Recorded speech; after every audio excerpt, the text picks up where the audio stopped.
Tuesday, July 5th, 2022, 7 p.m. Please all rise for the Pledge of Allegiance. I pledge allegiance to the flag of the United States of America and to the republic for which it stands, one nation, under God, indivisible, with liberty and justice for all.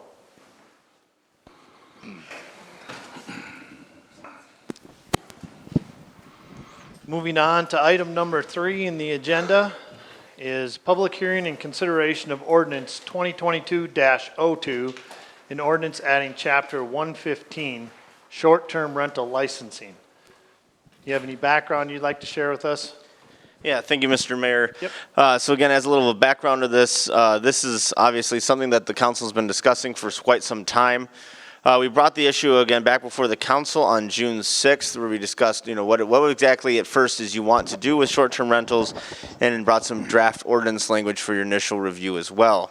At that time, you did agree that you did want to continue towards having a local ordinance to license and regulate short-term rentals, instead of leaving that to Crow Wing County, and approved draft language for formal consideration. That's what we're here tonight to do. One thing, again, I just want to point out that was brought up at the last meeting on June 6th is that the ordinance that we're considering tonight is really what I referred to as the how of the short-term rentals. So, meaning that this ordinance really regulates the conditions a property must meet to receive a short-term rental license, and then really the actions to be taken if a property does not comply with regulations. However, what it does not address is what we're calling the where of short-term rentals. Currently, in the city's zoning code, short-term rentals are allowed in R4 multifamily residential districts, commercial districts, and resort commercial districts. You can rent out a property in other districts, however, you are limited to only 4 times per year. Under the proposed ordinance, this would not change. The proposed ordinance would simply regulate the licensure of short-term rentals within those 3 districts. At June 6th, I did bring up that there is a conflict right now between the city and Crow Wing County on this issue, and that the county and the council did indicate that they would like the planning commission to address that issue in the future. So what we're really here tonight to do is to consider ordinance 2022-02, which was formally noticed for a public hearing for tonight. Mr. Mayor, members of the council, I encourage you to conduct the hearing prior to having any discussion on the ordinance. And then once you've conducted the hearing, obviously then have your deliberation. As to what you would like to do after is up to you. You have a couple options before you. You could either approve this ordinance tonight, you could table it for consideration at a later date, or you could direct staff to revise the ordinance and bring it back for reconsideration. So with that, Mr. Mayor, I'll hand it back to you. Thank you, David. Appreciate that update and background. So you heard the background from our city administrator. What we're going to be doing now as a council is be taking public comment. This is the public hearing portion of this. We will consider public comments at this time. I would like to state, however, there's a few things that we have for guidelines. We ask that when you come forward to the podium here, state your name and your address, and limit your comments to 3 minutes. I will have the city administrator timing. So when the 3 minutes is up, I will ask you then to cease with the comments. We will take the comments and take them in. One of the things I do like to point out as well, if you're sitting and wanting to comment and somebody comes up and makes comments that are almost exactly like what you wanted to, we encourage you not to come forward because it's redundant and it creates just a lengthy time. However, if you have comments that haven't been voiced and you want to make those, please do so. We will take notes up here, and I will allow the council, if they have specific clarification questions of the comments, to be able to ask them at that time. But that's basically it. And once you have spoken, that is your opportunity to speak. All right, so if somebody else comes up and makes comments and then you decide, oh, I had another thing, Your opportunity was when you came forward and spoke. And that way we can keep this moving in a timely fashion. So with that, unless I have any other comments from the council, all right, I will now open it up for public comment. Again, wait your turn. If there's several of you, just come up as the other one's done. So if there's somebody here that would like to comment, please step forward and we'll begin.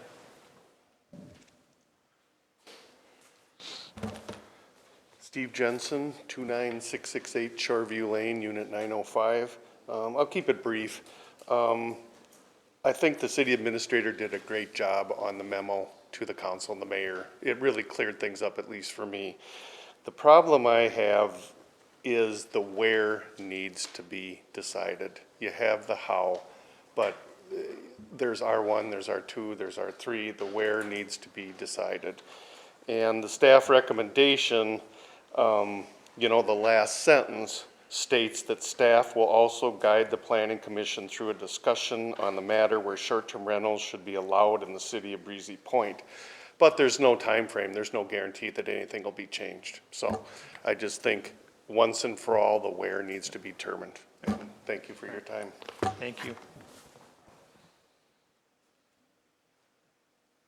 Next.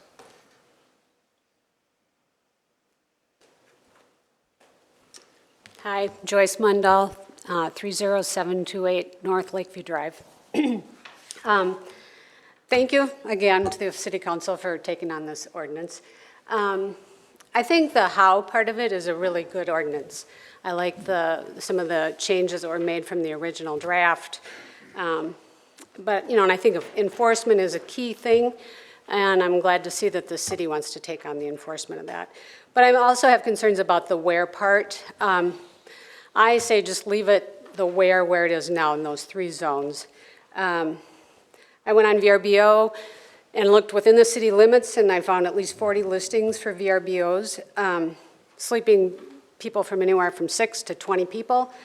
If you lift the restrictions on short-term rentals so they can be in all our neighborhoods, I'm afraid our neighborhoods are going to be inundated with VRBOs and Airbnbs. Already I've seen properties in our neighborhoods being purchased by LLCs and corporations, and it makes me wonder what happens when business structures are buying up properties in our neighborhoods, because we really want to have our neighborhoods for families, not for businesses. We want affordable housing for people who want to work here.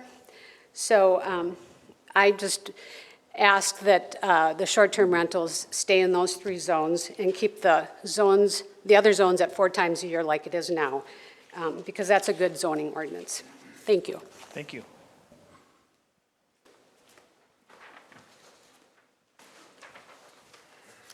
My name is Colleen Kautz, 30760 North Lakeview Drive. I don't know if y'all remember me. I'm not a great public speaker. I get terribly nervous up here, so you'll have to bear with me. I just wanted to remind everybody 20 years ago when we moved here, I think I personally come the closest to what a person would experience if there was no, like she said, 4 times a year on it. We had a grandfathered Breezy Point Resort rental next to us. It was like hell. It was like living next to a frat house. Sure you can say, just like the other ordinance will say, well, call us. I got sick of getting up at 2 o'clock in the morning when the party comes over to our, next door to us, and getting up and turning on the lights and dialing the phone. I've gotten a job that I never wanted to have. But another thing I was gonna say is that the 4 times a year is manageable. You just know that it's gonna go away pretty soon. But when it was through Breezy Point, the grandfathered, it was every week, every weekend. Then that went away, then we got it on the other side of us. Well, that was for a while. Well, then, the city contacted him and he stopped. But I faced the reality of that. Here I am 20 years ago buying a house in a residential neighborhood, and I could be bookended on both sides with anywhere from 20 to more than that, 30 people all the time. How do I buy a house in a residential neighborhood and I am next door to what is literally motels? But so I would like to see several things. I think the 4 people in a bedroom is a bit extreme. 2 people seems more reasonable, 4 times a year. But yes, like she said, keep it in this, if you're by the resort, okay, fine, but we're like a mile away and we're having to deal with this. And just a reminder. Thank you. Thank you. Next. Anybody else that would like to come forward? Anyone else? More time? Okay. I will now then go ahead and close the public comment on ordinance 2022-02, an ordinance adding chapter 115, short-term rental licensing. Council, we've heard comments from the public now. We've reviewed this and looked at it. As you heard from the administrator's good overview and layout of what has to happen or what should happen next, we are now at a point of, again, we know that there are 2 separate things here. There's a where and there's a how, and we're dealing with the how right now. So at this point in time, we have in front of us the ability to move forward with this ordinance as it's written, if we so choose. If we determine to do that, the thing that automatically kicks in is then the city staff will start working on the administrative breakdown of the ordinance as far as fees, penalties, different things of that. So while we would adopt this, we would still have that to adopt at a later date. The other piece that would kick in then was to begin, and I think, unless the council's, if I hear different from the council, I think we're all in agreement that the where does need to be addressed. We've discussed that in previous council meetings, and so I think that would be another piece of that. But that's just my thoughts. So comments from the council at this point. Councilmember Lillehei, do you have anything you want to add? Let me go last, Okay, since absolutely. I wrote the thing, Yep, so yep, I understand that. I'll try and answer the questions that may come up. Absolutely. Councilmember Bakken, do you have any points that you'd like to make? Many. And you'll have to excuse my laryngitis and lung problem. I want to thank the 3 of you folks that got up here and pled your case again.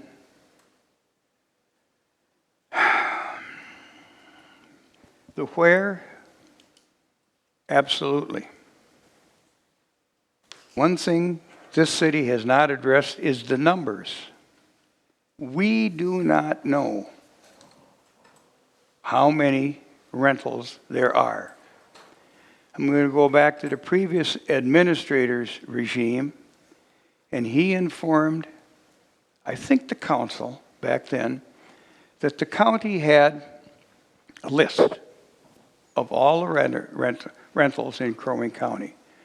I find that a little hard to believe because I'm watching one right now that's renting and nobody knows about it.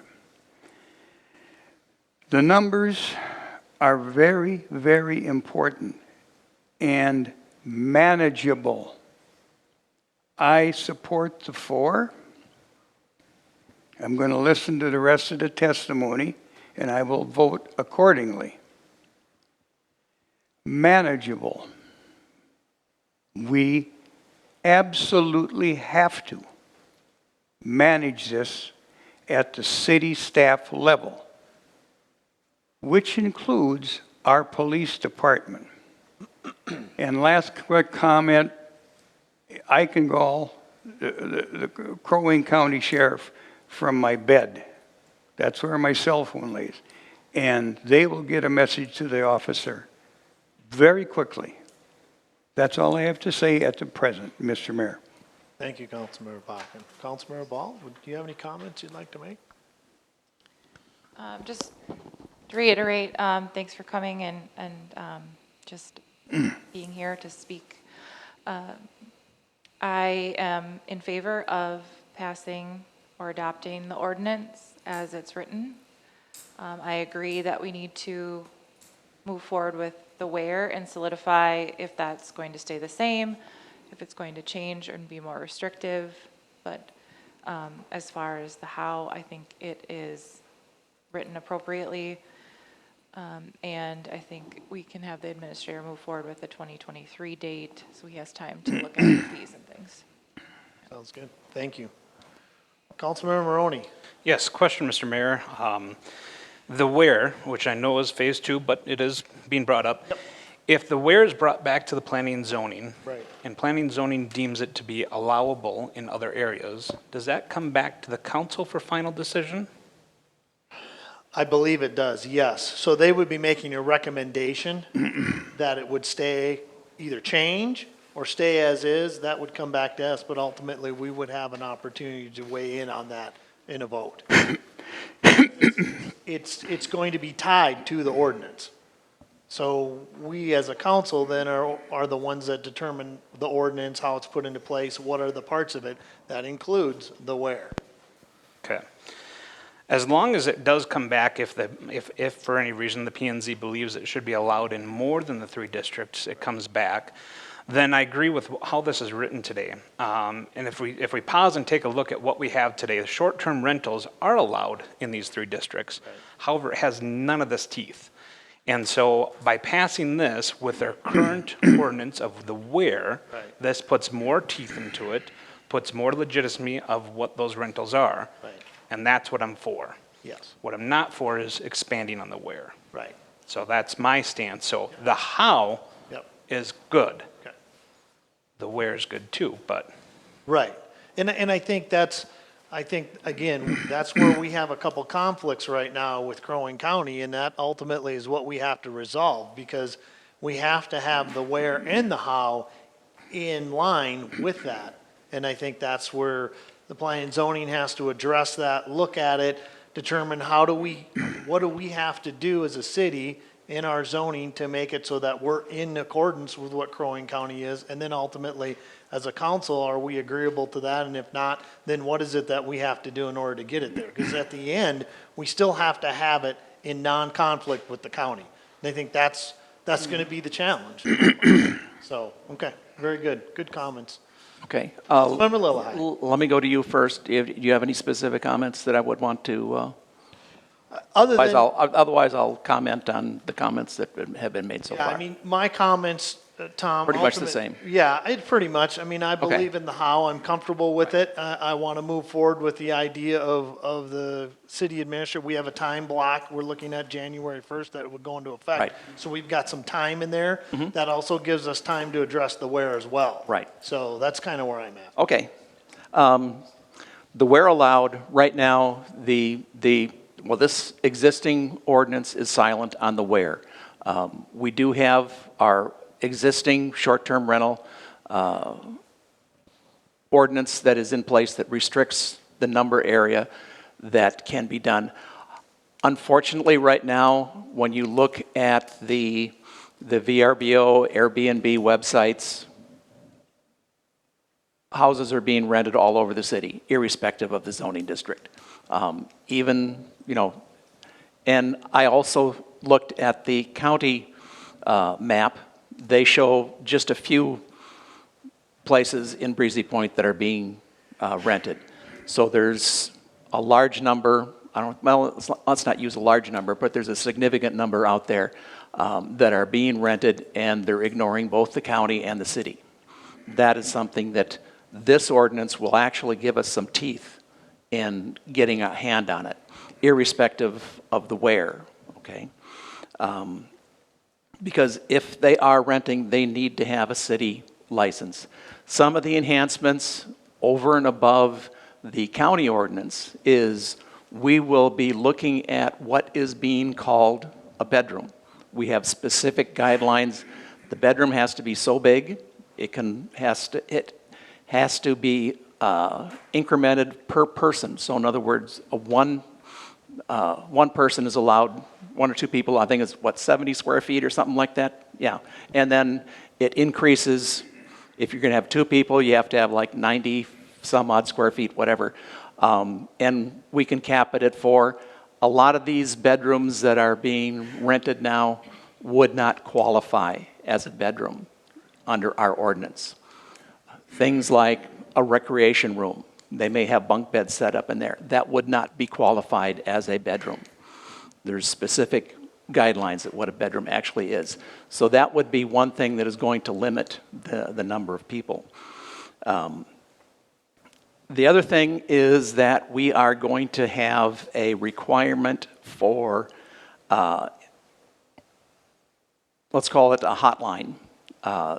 Each and every licensee under our ordinance is going to have a hotline that is manned 24/7 when that unit is being rented. They have to respond within 1 hour. The county ordinance says, call this number and register your complaint or fill out a form and send it in. They don't have the 1 hour time frame.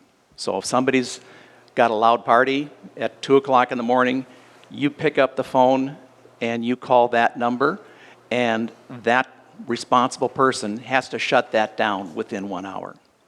That's a big step from what the county is. Each adjacent property owner will have a list of the numbers to call for that specific unit. So they will know that they are next to a unit that could be rented out under this ordinance. So, I mean, that's going to give, you know, a direct line to the responsible parties. Let's see. We're also going to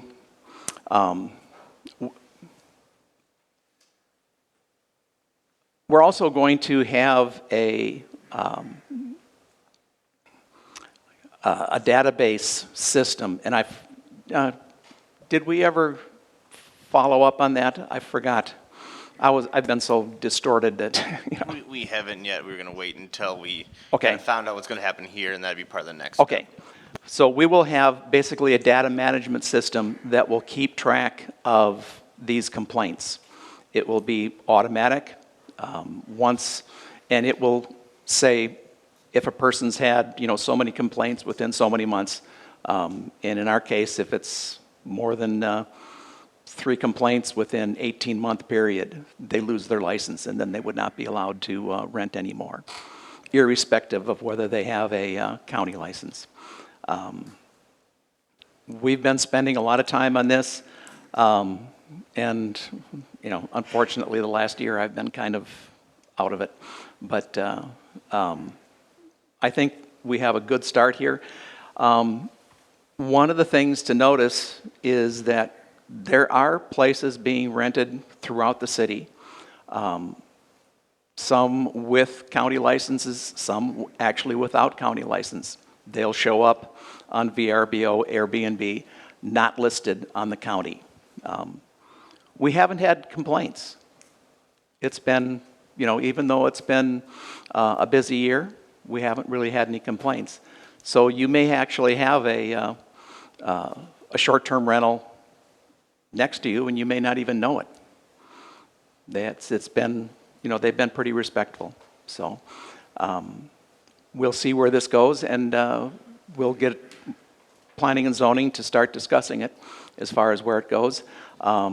I guess I personally, and I'm speaking for myself, would not object to having it throughout the city if we have these controls in place, because this is a money-making operation for these people that have these units. They are bringing people to the community. They are spending money here. It greatly enhances our tax base.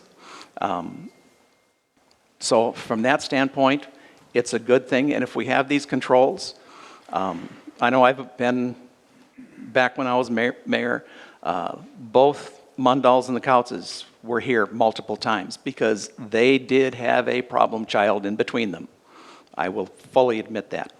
And that we did manage to shut down, but under our existing ordinance, it was very cumbersome. And admittedly, the guy basically just ignored us for a long time until we started actually getting some letters from the lawyer going to him. And so I think that's better. But I think we have a good framework here. It could go throughout the entire city. and I think it would have everything under control because there are penalties actually built into it. So if anybody has any questions of me, any details, speak now or forever hold your peace. I have one. Gary, I wasn't listening for you. Jeepers, jeepers, jeepers, forgive me. I might have to excuse myself to go out and correct this. The only question that I have, Mr. Lillihei, is the police number, the hotline. I think Hotline. that's a great idea. Yes. And a lot of the things you've imposed are excellent, and that's right up my, Well, the key thing to the hotline is it avoids the police. and my okay? question is, when they call a hotline, the police are also notified? No, Why? no. This is a hotline to the responsible person that is renting that. So if they Okay. don't answer, They have to answer.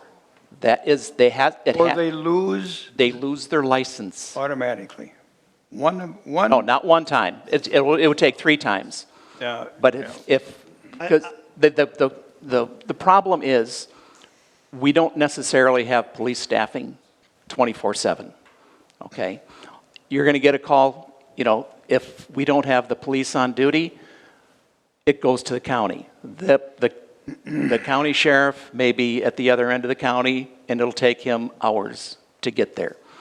And all right, that's- I won't but- pursue that anymore. But, and you but know like the I'm reason saying, why. if it doesn't get answered within 1 hour, that is a strike against him. Thanks. 3 strikes, he loses his license, and he cannot rent. And here's what I'm going to interject here a little bit. I think what's really important for all of us to understand as a council is that this is going to be new. Yeah. Okay? And so we have to go into this knowing that we're going to have to work on the details of it. It's like if you ever, I'm sure everybody's worked with things where you've done a pilot of something. And I don't want to call this a pilot, but in regards, it kind of is. And It so is a we're going to pilot, have yeah. to work through it. And that means that there could be some kinks and bumps along the way that we're going to have to work with city staff on to get those taken care of. Nothing is ever perfect. Agreed. But I think that what we have is a foundation in front of us that we can work on and get moving forward with. And as we've stated, and several have already said, put some teeth into some of this stuff to start to address some of the things that we know that are existing right now in the city that aren't. And so I think Yes, sir.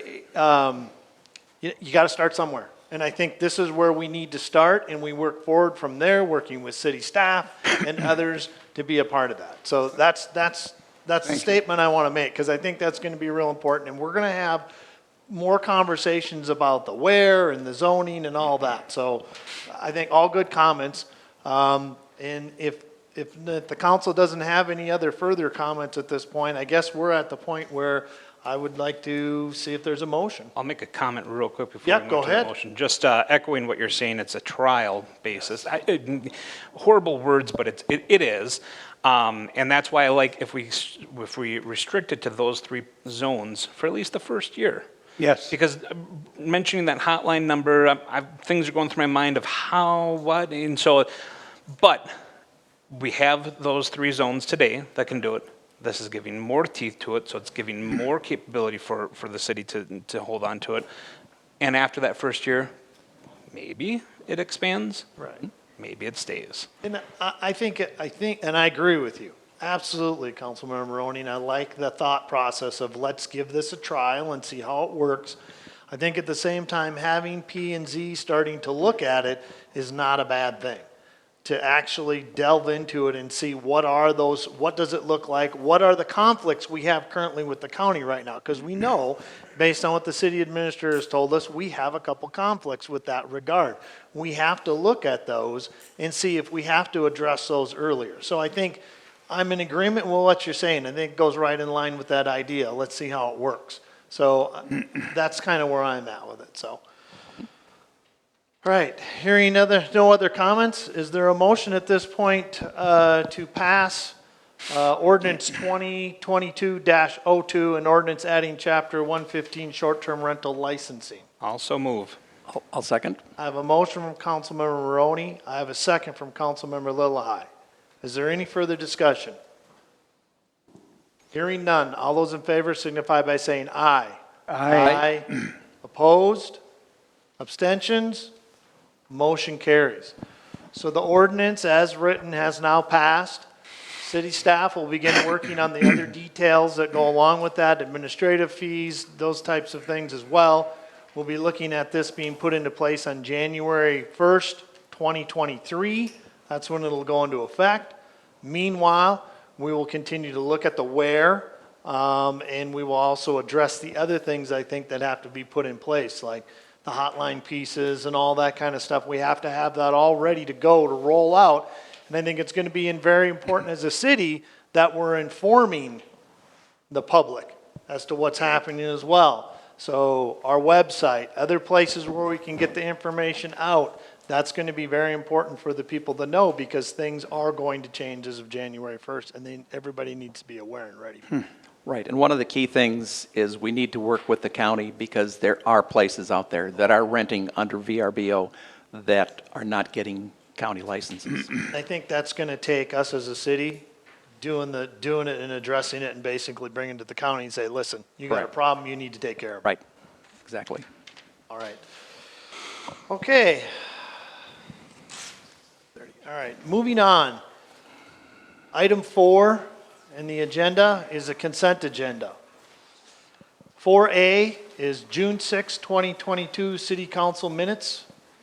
4B is approval of claims totaling $72,845.18, which is comprised of electronic checks 3042E and 3044E and physical checks 137674 to 137735.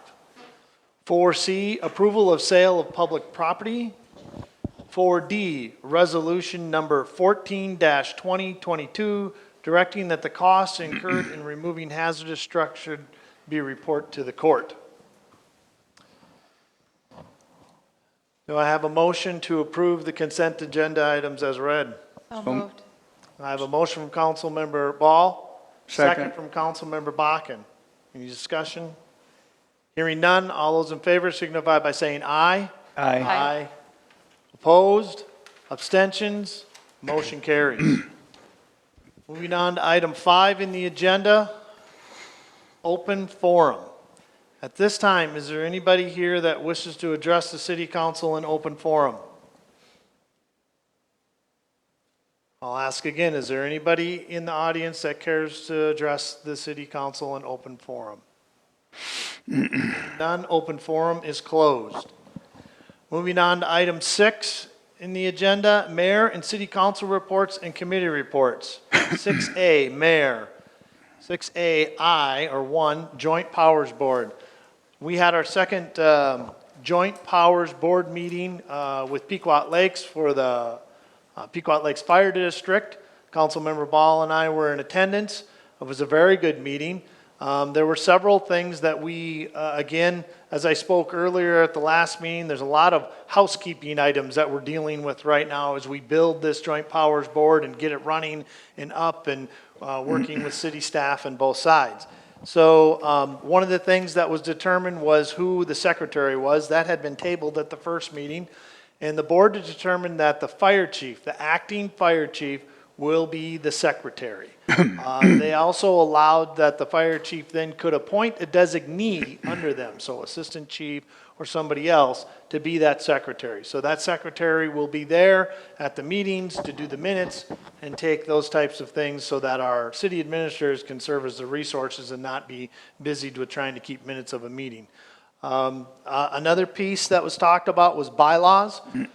We did approve a set of bylaws to be put in place for the Joint Powers Board.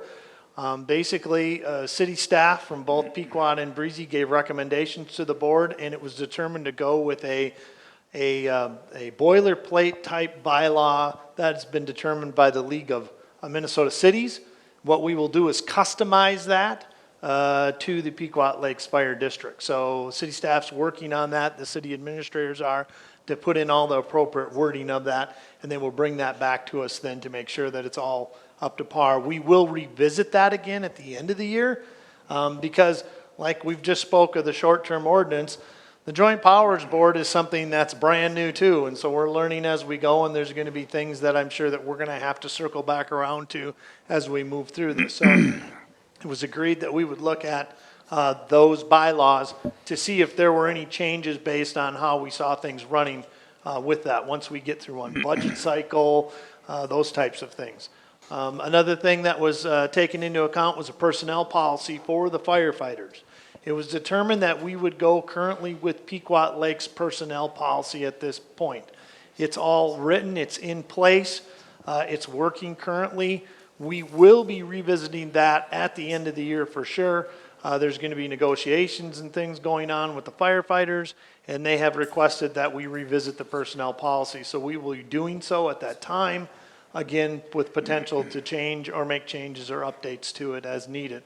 And then there was a personnel committee formed because we are an entity that is kind of separate from both cities.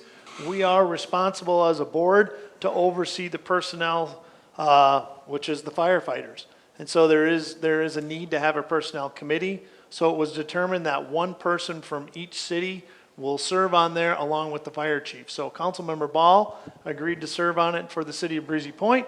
And we have, I'm trying to think, I think it's Councilmember Clement, I think, right now, for the city of Pequot Lakes that's serving on it, along with the acting fire chief, which at this time is Tom Nelson. So they will be the ones, if there's any personnel issues come up, the chief will get in contact with the personnel committee and they will work through those processes. And also the same with any negotiations of, firefighters, pay, contracts, anything like that. And he's not on the council, he's just a citizen. Right. That's right. Yeah. Yes, correct. And what we did do is, although we have a council member right now, we just said one of the members of the board from each city. So it does not have to be a council member, it can be one of the citizens. So that's how we did that, so that will work. We don't get into that situation. Then that was pretty much the main points that we covered. We still have to think, I know the city administrators are working together on some things regarding legal counsel, who's going to be doing our audit, because the board will have to be audited, just like a city would have to be. So we're working through some of those, and I'm sure we'll be addressing those in the future. And now, as of July 1, it has now kicked in. So the actual Joint Powers Pequot Lakes Fire District is official. So the contract actually kicked in July 1, even though we started our meetings before. So one of the other things we did talk about is that traditionally Pequot always had a quarterly meeting where any of the contracted entities could come and sit at the meeting, listen about the activities of the fire department, what was going on. They got updates on the finances, things of that nature. The Joint Powers Board made a determination to discontinue those quarterly meetings starting this fall, and all the contracted entities will now come to the Joint Powers Board meeting. And they will have a specific spot on the agenda to speak to the Joint Powers Board if they have any issues, concerns about their contracted services with the Pequot Lakes Fire District. So we'll be doing that. They have a quarterly meeting coming up here in July, and we left that one on so that the townships mainly, who are the contracted entities with the district, could be informed that that's what the process is going to be moving forward, so that they were aware of that. And board felt that that was the best way to go. It eliminated one meeting that people had to attend, and since the Joint Powers will be ultimately meeting quarterly once their first year is done of meeting every month, that would be the perfect time for them to be there. So any questions or comments from the council on that? A lot of information, but trying to keep you informed of what's going on. Realize that as we go through our budget process this year, that's going to be a part of that, because we will ultimately have to approve the budget that's being recommended by the Joint Powers Board. So that'll be a part of our process this year, something a little new, and David will walk us through that so that we can make sure that all the details and bells and whistles are covered on that. So the only other thing I had, did you have any other comments that you wanted to add? No, just it's been very helpful for the administrators that have been working together. So David and the city administrator for Pequot have been super helpful. and Pequot Lakes did get a new fire truck, and it does have the Pequot Lakes Fire District emblem on it. They were able to get it added, so Yep. if you see it around. Yeah, and I will state too, if you notice any of the ads out there now, they are looking for firefighters. So we do need firefighters. They're down about 8. So they can hold 30 total. They're at 22 right now. If you know of anybody in the communities that are interested in potentially stepping up and becoming a volunteer firefighter, they are taking applications for those and looking for recruits. And they do have ads out. I noticed there's a nice big banner right on the main lights in Pequot there, and it says Pequot Lakes Fire District. So that's a nice thing to see. But yes, and that'll be another thing that'll be happening this year as a part of our process, is that all the vehicles will be relabeled to reflect that Pequot Lakes Fire District. However, the fire chief, the new truck hadn't been delivered, and so when he knew this was happening, he called them, good on him, and told them, hey, can you get this changed so that it reflects what we're going to be moving forward? And they were able to do that. So that was a pretty neat thing. So I think we're moving along, and we're doing a lot of good work there, so I'm excited about it, and hopefully it'll continue to run smoothly. So the only other thing I had is I just wanted to put out there, we are still seeking somebody to serve as a member on the Planning and Zoning Commission. We do have an open vacancy in that. If you or you know of somebody within the community that would be interested in serving on that commission, please contact our city administrator or look to our website. We do have an application available there, and we would love to have somebody step in. We had somebody who recently stepped down because they moved out of the area, and so we're looking to fill that position. We're able to continue to work as a current zoning commission, but we'd like to have it completely filled. So if you know of somebody, we'd love to have them step up and serve on that. And if they want to know more details about it, they do get a little stipend for being on the P&Z. If you want to know about that, how that all works, please contact our city administrator. He can fill them in on what's going on there. So with that, that's all I have to report. Moving on to 6B, City Council Members Personnel Committee. Councilmember Ball, Councilmember Maroney. Well, as far as the personnel committee, we met for interviews for our assistant city administrator, and that's going to be discussed later today, so we'll hold off on that. Okay, sounds good. Perfect. Thank you. Planning Commission. Planning Commission met last month. It was the two things that we'll be seeing a little bit later on under the administrator and staff reports had to do with the subdivision and rezoning of some properties over next to the golf course. It was done to provide a buffer between one property and the and County Road 11. Pretty much straightforward. They also had a thing to for a conditional use permit to for a resident to move a structure in, garage. And then topping it off, had some considerable discussion on the issue with home occupations and how we want to be treating that. It's kind of the offshoot from the Ashdown School issue.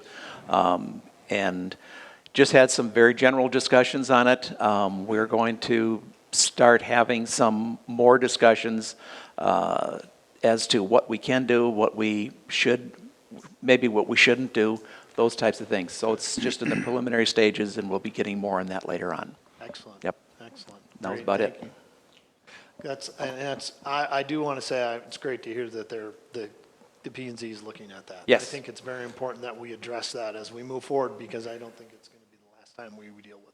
Right. Now, technically, they are working on an ordinance, which is our responsibility, but they're doing the legwork for us, and they are the people that have that expertise more so than we do here.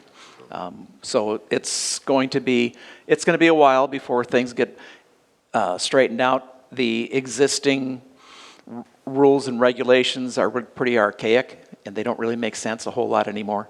So it's not going to be anything quick, but it's going to be addressed. That's called going from a little city to a big city. Right. That's what's happening. So, Yeah. thank you for the report. Very good. 6B, 3, 3, 4, 4, and and 5. Councilmember Bakken, you're up. One fell swoop. Yep. First of all, I want to thank Deb, our administrative assistant, for her involvement in all of these 3, 4, and 5, the cemetery board, the park board, and citizen of the year. I'll discuss each of them by themselves. So I want to recognize her. She's a very big help. That said, for all you folks in the audience, we have our annual butterfly release on the 16th of this month. Starts at 11 a.m. Our mayor will be doing the introductions and a little history, I suspect.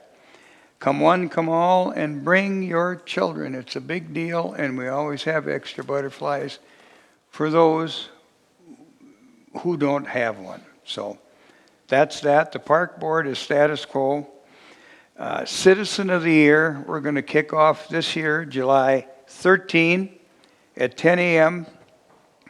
And we'll put together for the nomination on end of December. That's all I have, Mr. Mayor. Thank you for the reports. Appreciate it, Councilmember Bakken.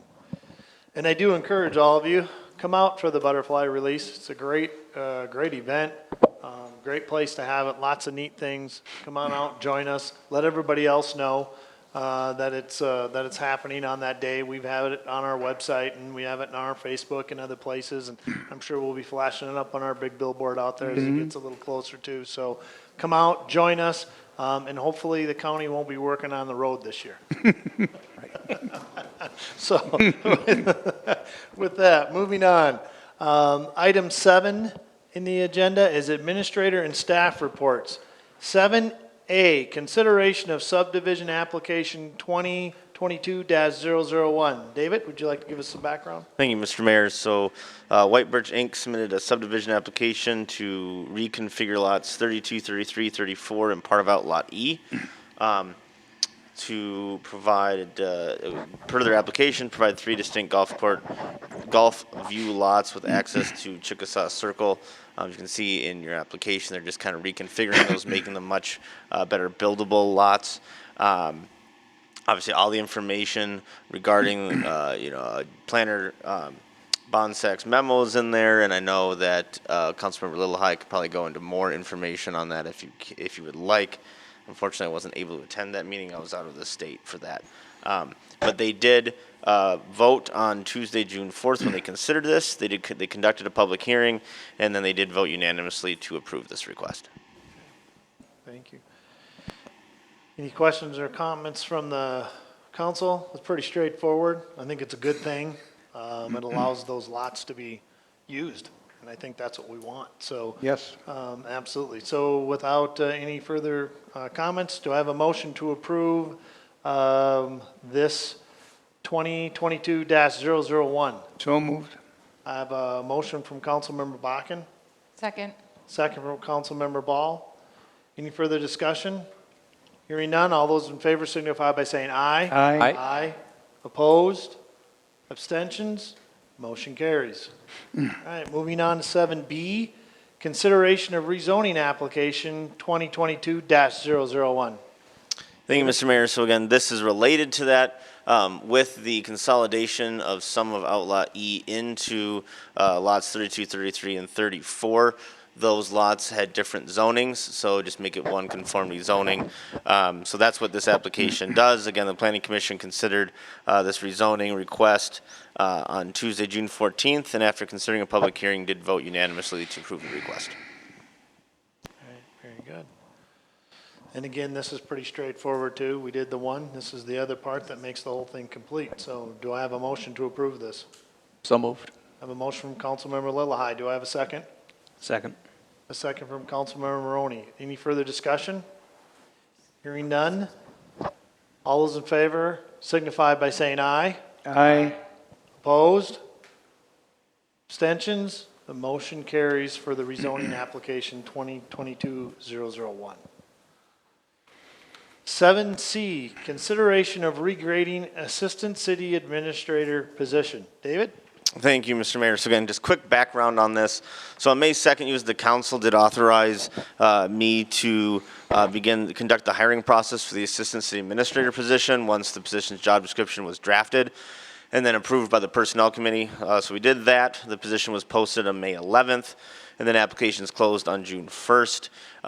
As Councilmember Maroney indicated, we did receive 5 applications. The Personnel Committee and myself, we met and reviewed them, selected 3 applicants to interview.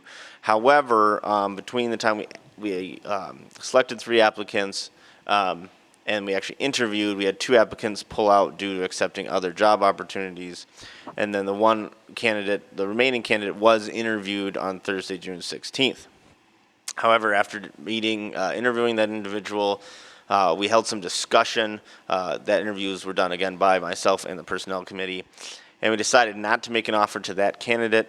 Instead, the committee directed me to take the job description and send it to David Drown Associates, DDA. That's who we've used for our personnel, our job descriptions and such, for grading. Which had not been previously done. As a reminder, how it kind of was, when this position was kind of created last year, it was put in the budget as a grade 10 before the position had actually been created. So when the position got created, it was just given the grade of 10. So we sent it to DDA. They reviewed it and sent it back with a recommendation that the position actually be placed at a grade 13. As a little background, other information, we currently have 2 other positions at a grade 13. Those are the Public Works Supervisor and the Police Sergeant non-paramedic. For just the FYI, Sergeant Garcia is at the Police Sergeant paramedic grade. So we have 2 different grades for all of our police department, whether or not they're a paramedic or not. While both of those positions are supervisors, and this position would not be, really when I talked to Tessa Melvin with DDA as to why she is recommending a grade 13 is mainly because of both the education and experience required, as well as the highly technical work that the position would be assigned to do, and the creative and critical thinking skills required. And then there's a small piece of that also in the state of Minnesota. We always have to be taking pay equity into account.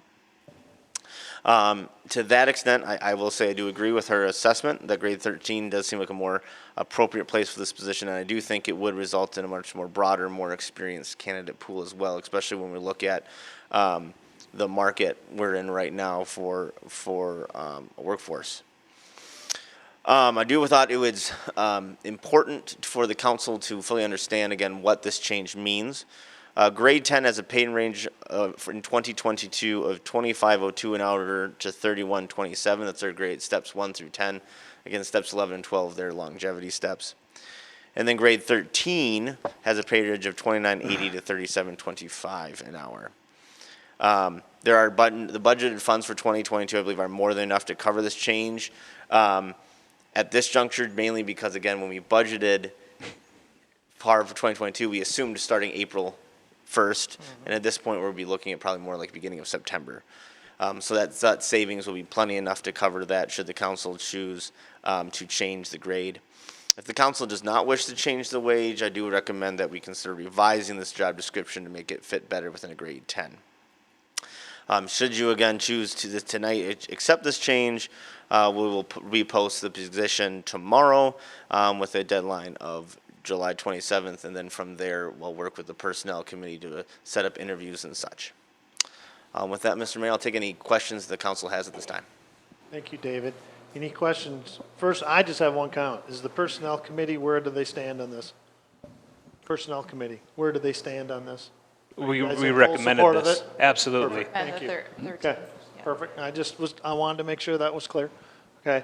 Is there any questions for David specifically on the information he provided? No.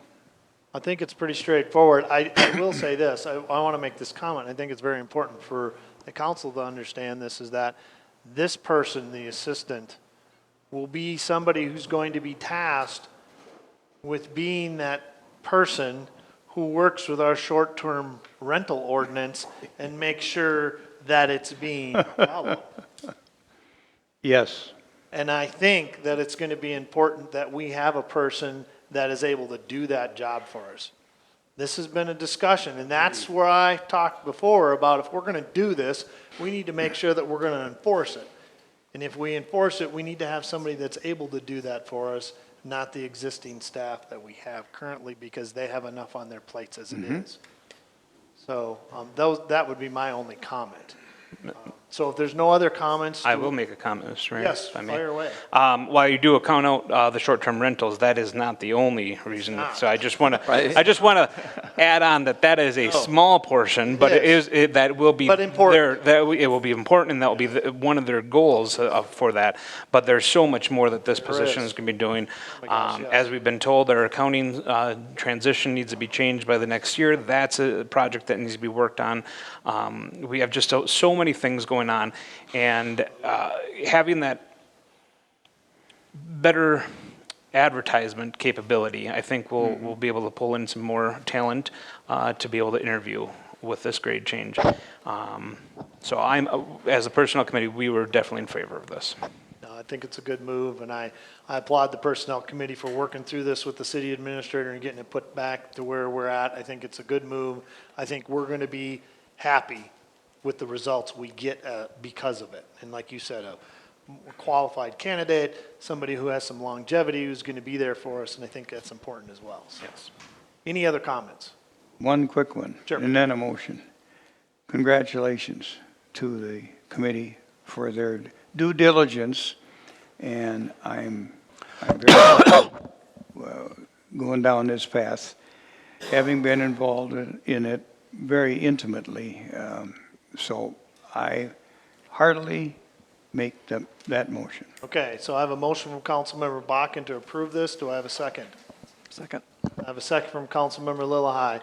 So the motion is to approve regrading to a grade 13 reposting as of tomorrow with the application deadline of Wednesday, July 27th. So all those in favor signify by saying aye. Aye. Aye. Opposed? Abstentions? Motion carries. All right, moving on. 7D, consideration of market study proposals. David? Thank you, Mr. Mayor. So on June 3rd, when the Personnel Committee met, they did authorize staff to seek proposals for a market study. The city last did a full classification compensation study back in 2018. That was done by DDA. In 2023 will mark 5 years since that study was implemented. Obviously, since 2018, we've had a lot of different changes in our workforce. And right now, we have record low employment rates coupled with increasing demand for employers that's being felt obviously around the country. And that means we as a city are competing with many more employers for smaller employee pool than we have in the past. In addition, not only are we obviously completing to recruit employees, but we also have that other task of retaining the employees we currently have and keeping them from going to other organizations. On top of that, obviously, there are a lot of organizations right now actively reviewing and adjusting their compensation packages to ensure they're offering the highest level of compensation they can. And I think the Personnel Committee felt that we need to make sure that we are also maintaining our level as well to make sure that we're staying competitive. So we did go and request proposals from multiple different entities. Ultimately receiving 2 responses. Again, just to show what the market is, most of the entities that did not respond, that said did respond to my inquiry, but actually said they politely declined due to the fact of how many market studies they're actually already doing. So again, this shows that, and specifically doing for public organizations. The 2 we did receive, we received one from DDA, one who did our last one, and the other one was from GovHR USA. The proposals are very, very similar, and unlike the one we did in 2018, we're not looking at doing the classification piece. We're not looking at necessarily doing, looking at job descriptions and all that. We're looking really at just the market, the pay piece. So for that, a market analysis, pay grid integration, and budget implementation. GovHR submitted a proposal of $7,800 and DDA submitted a proposal for $8,000. some of the main differences that I outlined in the packet is that if you obviously do DDA, they're the ones that have to do it at our current grid, so they just kind of be going in and adjusting our existing grid. While with GovHR, we could be looking at a new, different wage grid system. Also that means that any future amendments the city would like right now, going to the assistant city administrator position, we send it to DDA to look at. We would obviously be now working with GovHR for those services.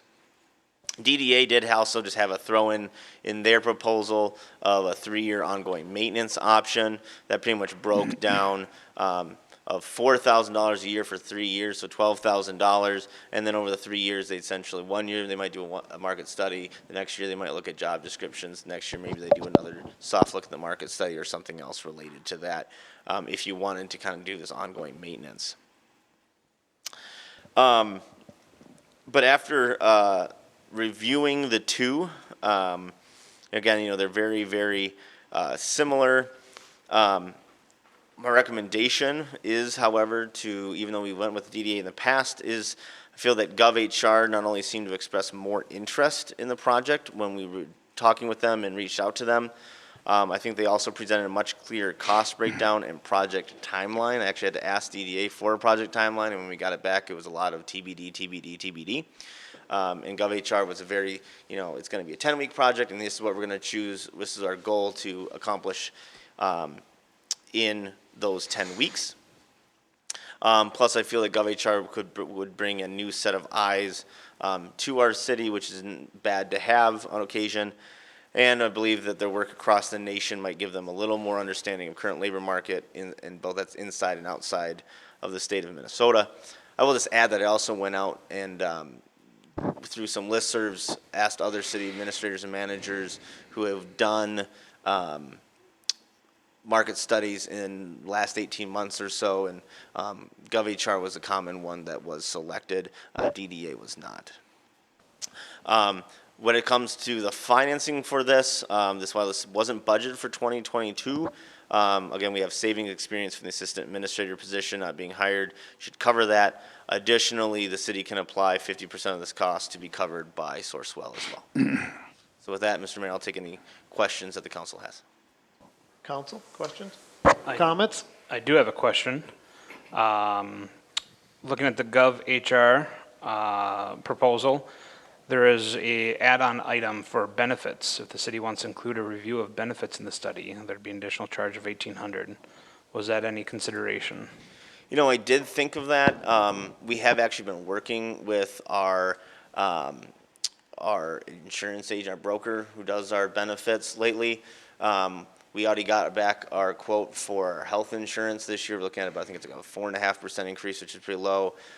He also just sent us some proposals of looking at some of our voluntary benefits.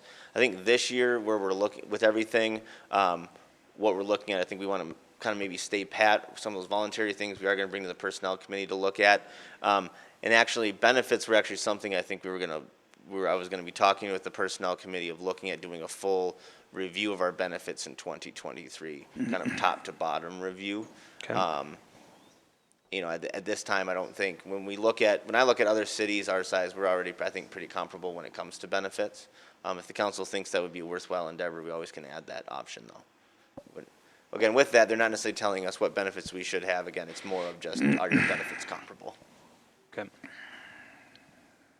I have no other questions of staff. Comments, but no questions. Okay. Any questions for staff? All right, comments? Being part of the personnel committee, one of our largest assets that we have as a city is our employees. The last 2.5 years here with COVID-19 has drastically changed the marketplace for all employees, public and private. So while I think when we did that pay study back in 2017, 2018, we anticipated a longer term on it. The marketplace has changed so drastically. And to make sure that we are retaining and attracting employees to stay with us, I think this is a good idea.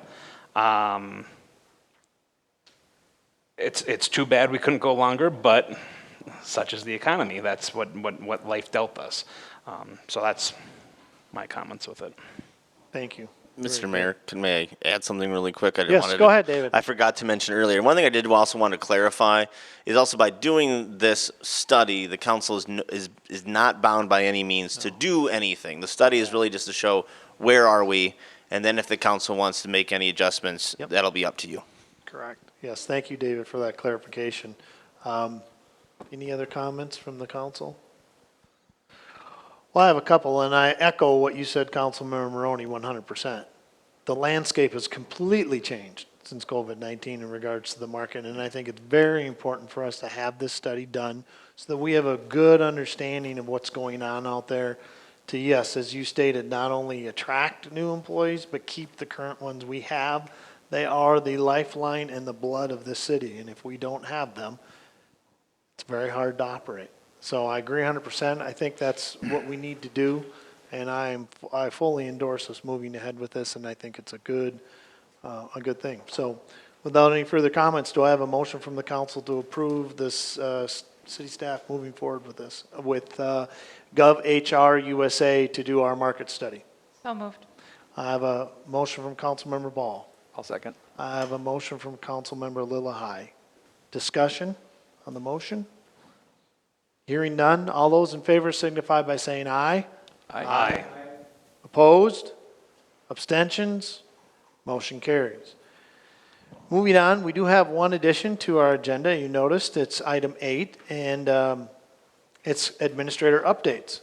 So David and I have talked about this, and we've put this on here to allow him to give us any updates that he feels is important for the council to know. So David. Yeah, thank you, Mr. Mayor, and again to the council. The idea with this, when I spoke to the mayor about it, is just, again, there are a lot of things that we've got going on that don't necessarily make the agenda every month, and we just want to make sure that obviously we're keeping you as a council and then also the public up to date to some of those things that we're, obviously, the wheels can tend to move, even though it doesn't necessarily seem like it. Quick update, if you remember, we went out twice for quotes for the replacement of the City Hall decks as well as the cold storage building. Neither time did we receive any bids on any of those projects. I think that has to do indicative of what the market and the busyness of right now of all the contractors in the area. So I know I'll be working with Joe and we'll be discussing kind of what recommendation we want to make to the council moving forward regarding both of those items. So we'll have something before you in future meetings. Road committee, looks like we just actually, as of late this afternoon, set something up for next week, so we'll be getting that on the city calendar, to have a meeting with the road committee next week. We haven't fully set the agenda for that, but we're looking at mainly, discussing, the results of the Shoreview Lane speed study. We're gonna be looking at having discussion of putting a policy in place regarding speed studies. And then also be kicking back up the discussion of Bushman Road, especially as we're looking into budget season and how we want to move forward with that. Community Center, the park board, again, they took that project over. They did create 2 subcommittees, one to discuss funding, one to discuss location and amenities about the proposed idea of a community center. They both met last week, and then they're going to be kind of reconvening with the full park board this month to kind of reconvene and look at direction moving forward. We as staff are fully in election season has begun. We've been going through training the last few weeks as well, getting our election judges trained and have some more training this month in preparation for election season really kicking off next month. We've got August 2nd, filing opens up for local positions. We've got the primary election on August 9th, and then obviously the general election on November 8th. And then also working with the Personnel Committee, we've got our first sit down with the LELS union. If you may remember, their contract runs through the end of the year, so we'll be beginning the negotiation process for that. And Mr. Mayor, that's all I've got for tonight. All right. Thank you, David. Are there any questions from the council to David about the updates? I appreciate that. Yeah. Very helpful. Yeah, That's, thank you. that's very, very helpful. Good. Thanks, David. Appreciate the updates. All right, moving on, we're to item 9, which is to adjourn. Do I have a motion to adjourn? So move. I have a motion from Councilmember Maroney and a second from Councilmember Ball. All in favor signify by saying aye. Aye. Aye. Opposed? Abstentions? Motion carried. Meeting is adjourned. Thank you all.